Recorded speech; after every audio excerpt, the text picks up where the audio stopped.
Mr. Chairman, the Finance Minister referred in March last to the difficulty of obtaining the foreign exchange required for the second five-year plan. He referred to it again in May last, but he said that whatever the difficulties might be, he believed that sufficient resources would be available for the hardcore of the plan.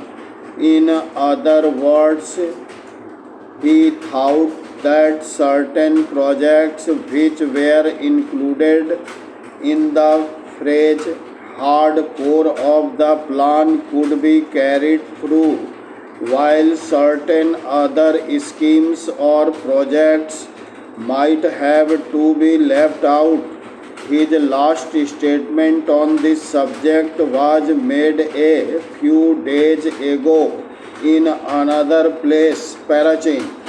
The word that is favored now by the government with regard to the plan is rephasing.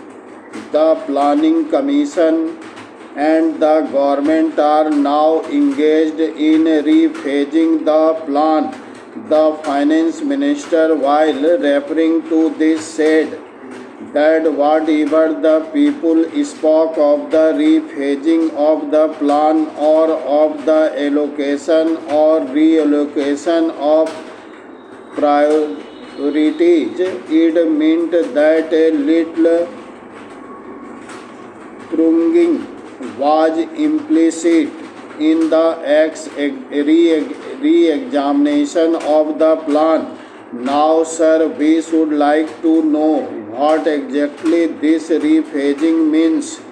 The Planning Commission may not have finished its examination of the question, but I think we can be usefully told on what principle the government are proceeding and what is the extent to which a reduction is likely to be made in the cost of the plan.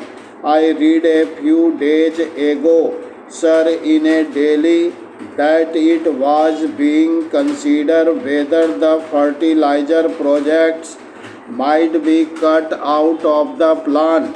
Now the Finance Minister has told us that what constitutes the hardcore of the plan is the production of steel, mining, transport and power. Now is the production of food essential for carrying out the plan or not?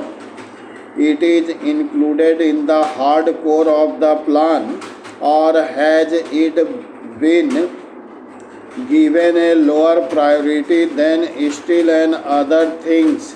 It is very important for us to have this information because we can from our judgment with regard to the rephasing of the plan in connection with the measures that are to be placed before this House very soon. Only when we know what the ideas of government on this subject are, it may not be possible for the Honorable Finance Minister to state what the exact extent of the reduction of expenditure will be.